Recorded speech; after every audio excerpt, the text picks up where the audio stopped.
જય માતાજી, જય શ્રી રામ।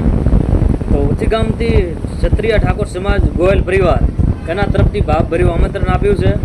પહેલા મહિનાની 11 તારીખની જાગરણ છે અને 12 તારીખની ગંગા થાળી છે। તો તમે ચોક્કસ પધારજો।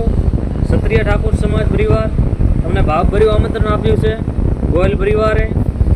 અને ગામના નામ તો હું બોલી નહીં કાઢું કેમ કે ટાઈમ કમ છે। તો એમાં પોસ્ટમાં લખેલું છે, તમે વાંચી લો કયા કયા ગામથી કીધું છે, બરાબર। તો જય માતાજી। અને ગંગા થાળીનો વિડીયો પણ યુટ્યુબ ચેનલ પર આવે છે। ચેનલનું નામ છે અર્જુન પરમાર ઠાકોર। તો આ ચેનલને ફોલો ન કરી તો અત્યારે ફોલો કરો। સમાજના જ વિડીયો આવશે મિત્રો। સમાજવાળાને હાથ જોડી નંબર વિનંતી છે કે આ ચેનલને ફોલો કરી દો। તો જય માતાજી, ભાવભર્યું આમંત્રણ છે, તો તમે ચોક્કસ ને જરૂર પધારજો મિત્રો। જય માતાજી, જય લખીરામ બાપુ, જય ઠાકોર સમાજ। માવશ્રી ગામ પણ આમંત્રણ આપેલું છે। લખીરામ બાપુ પણ આવશે, આપણા મહારાજ।